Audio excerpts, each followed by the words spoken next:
જો એક સાંકેતિક ભાષામાં CONSEL ને BIDIRAK તરીકે લખવામાં આવે તો GUIDANCE ને કઈ રીતે લખાય?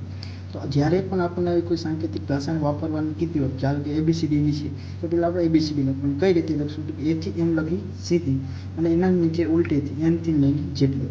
હવે જો COUNSEL જો નીચે કઈ હોય તો કે C ની નીચે BIDIRAK લખ્યું. હવે જો C થી B જવાનું તો C થી B જાય તો -1 થાય છે. O થી I તો O ક્યાં છે? અહીંયા છે. અહીંયાથી 1 2 3 4 5 ને 6 નંબર એટલે -6 કરવી તો I આવે છે. પછી છે U થી T તો -1 થી તો આમાં એક પેટર્ન બની જો -1 પછી એક મૂકીને પાછા -1 એક મૂકીને -1 એક મૂકીને -1. તો આપણને જે ગોતવાનું કીધું છે GUIDANCE એમાં પણ એવી પેટર્ન બનતી. પહેલામાં -1 પછી એક મૂકીને પાછા -1 પાછું એક મૂકીને પાછા -1 એક મૂકીને પાછા -1.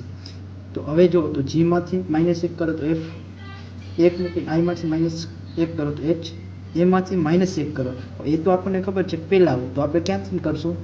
છેલ્લેથી ચાલુ કરીએ. A માંથી -1 કરો તો ક્યાં આવી જશું? છેડ ઉપર. તો એમાંથી -1 એટલે Z, C માંથી -1 એટલે B.